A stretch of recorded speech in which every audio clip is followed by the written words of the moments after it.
Once there was a mean and jealous queen who had a kind and gorgeous daughter. Lots of princes from all over wanted to marry the princess.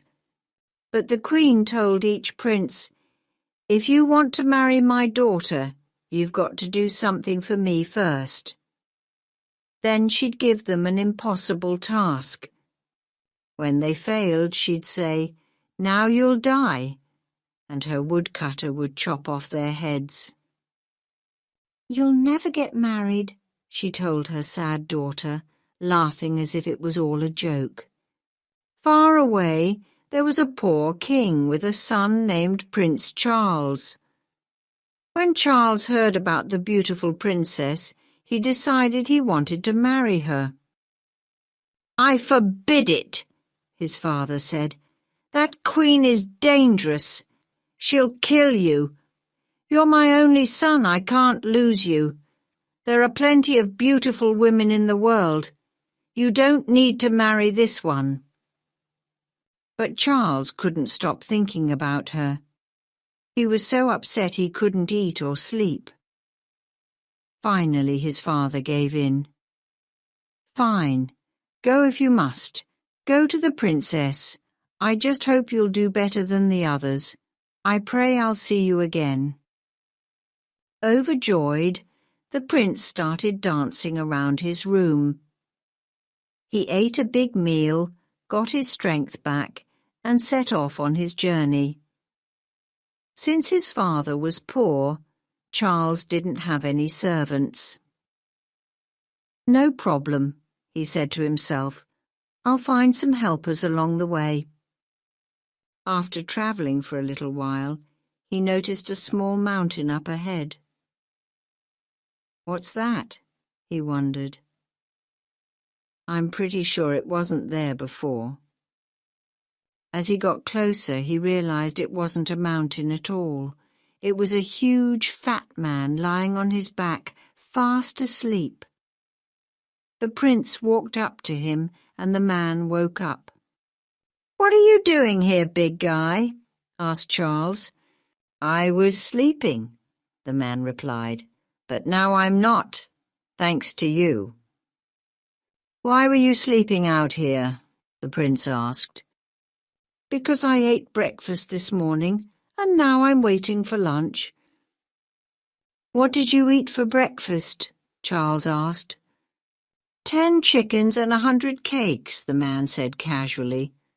"Wow," said the prince. "Hey, do you want to be my servant?" "Give me food," said the fat man, "and I'll do anything you need." So the fat man joined the prince on his journey. Not long after, they came across another man. His head was bent down, and his left ear was pressed against the ground.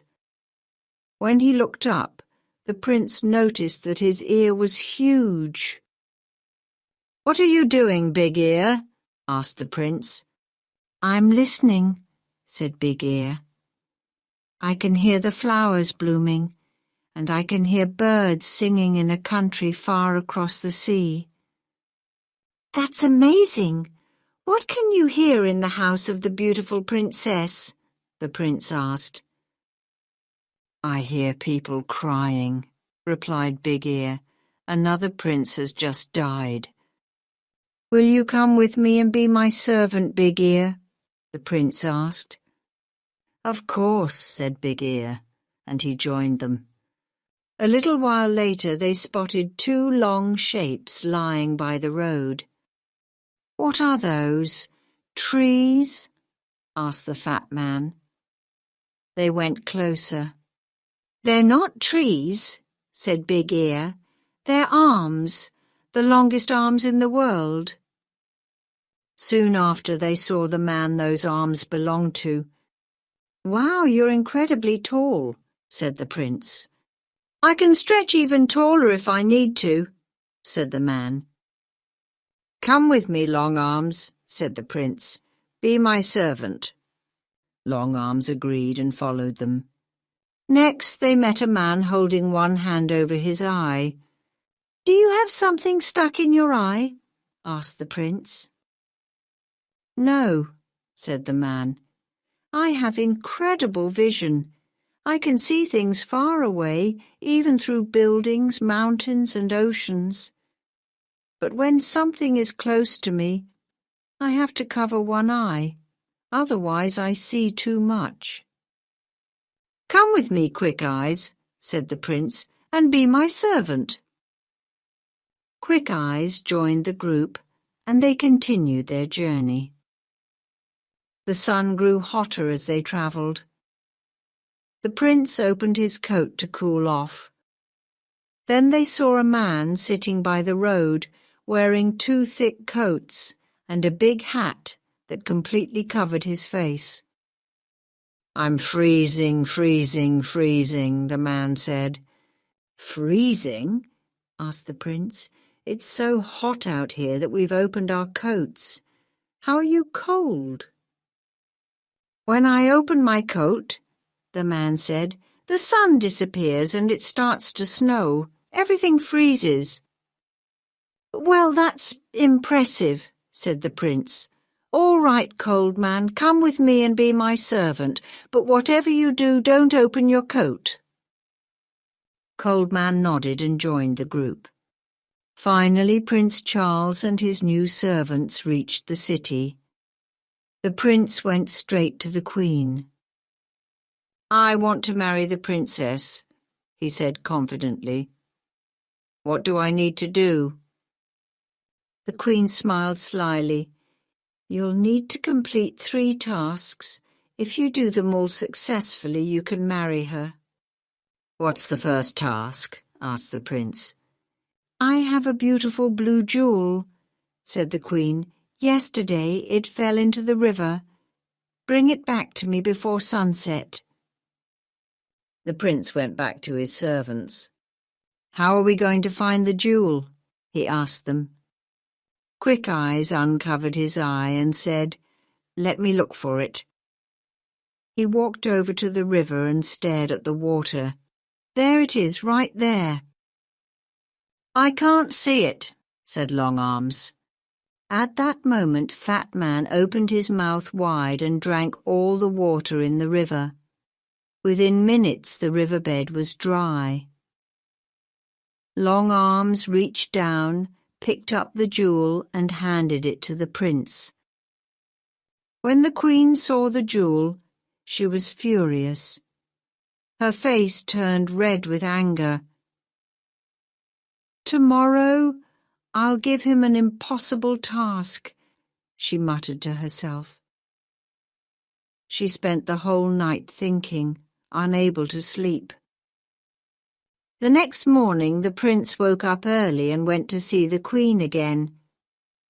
"You must be hungry after your long journey," the Queen said with a fake smile.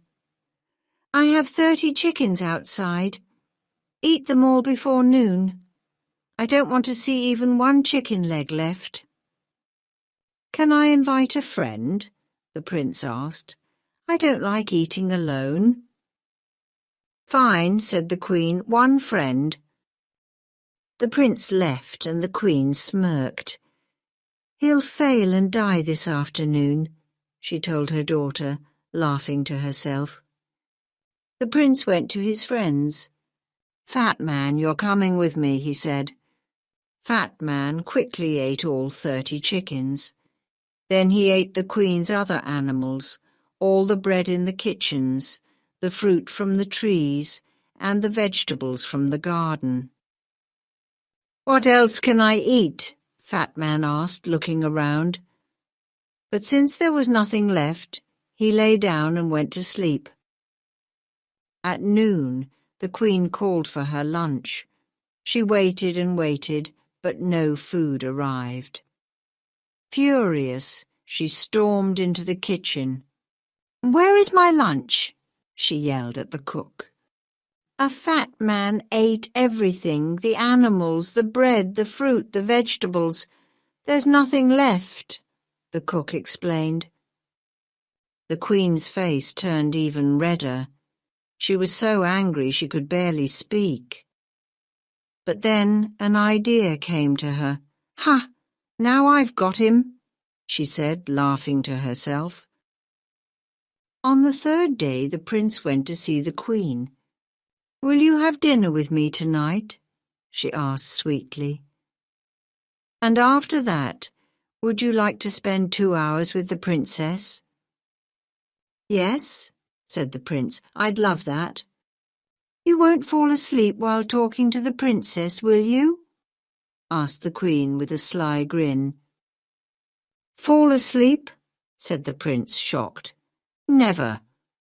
When someone falls asleep while sitting with the princess," the queen said, "she disappears by magic, and then that person dies." The prince dressed in his finest clothes for dinner. He joined the queen at the table, but their conversation was stiff and icy. The servants brought out delicious food and fancy drinks. At one point, when the prince turned his head, the queen quickly slipped something into his glass of wine. The prince didn't notice and drank it without a second thought. After dinner, the queen led him to the princess.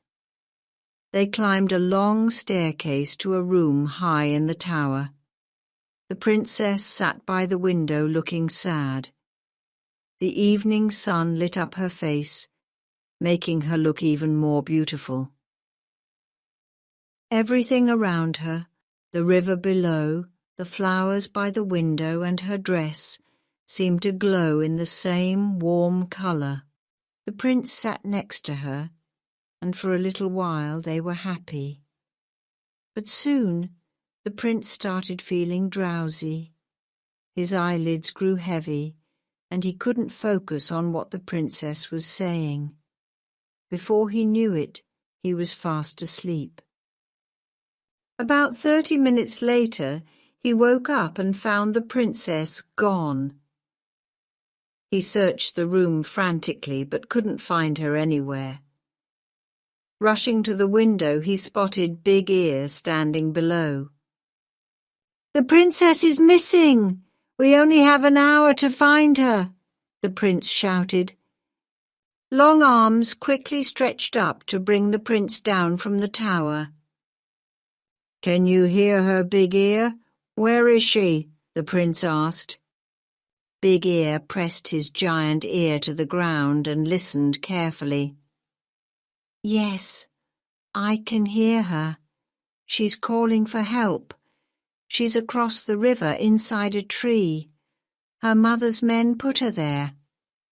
Quick Eyes scanned the area. "I see her," he confirmed. "But how do we get to her?" the prince asked, panicking. "I've got an idea," said Cold Man. He opened his heavy coat, and suddenly snow started falling everywhere. The river froze into solid ice. They all ran across the frozen river to the tree. Long Arms reached in and pulled the princess out. Then, with his long reach, he lifted the prince and princess back up to the tower window. They sat down just as the door swung open and the queen entered. She froze when she saw the princess sitting there. For a moment she couldn't even speak, but then she forced a cold smile. "We're having the most fascinating conversation," the prince said casually. "We've been talking about trees and rivers." The queen's smile tightened. "It's late," she said. "Your bedroom is ready. Your servants can sleep there too. Follow me." The prince said good night to the princess and followed the queen with his friends to a large room. Once everyone was inside, the queen shut the door behind them and hurried off to the kitchen. "Start a huge fire under their room," she ordered the cook. A short while later, the room began to heat up. The prince tried to open the door, but it wouldn't budge. Big Ear suddenly spoke up. "I can hear a giant fire blazing below us." "This is amazing," said Cold Man, smiling. "I finally feel warm for the first time in my life." "Open your coat, Cold Man," said the prince. Cold Man opened his coat, and immediately the room became cold again. "Much better," everyone said, relieved. Outside the door, the Queen was eavesdropping. She heard their voices and rushed to the cook. "Make the fire even hotter," she ordered. Back in the room, Cold Man grinned. "I'm feeling warm again," he said cheerfully. "They're trying to roast us alive," said one of the servants, starting to panic. "Take off your coat completely," the prince said. He grabbed Cold Man's coat and tossed it aside. "I'm freezing," cried Cold Man. "Please give it back." Snow started to fall inside the room, and it got colder and colder. The prince could barely speak because his teeth were chattering too much. Fat Man started crying, ice forming in his hair. The Queen came back to the door and listened carefully. She couldn't hear a sound. "They're dead," she said with a wicked smile. Confident, she opened the door, only to see the prince and his servants running out of the room. "We need to find a fire to warm up," the prince said, shivering.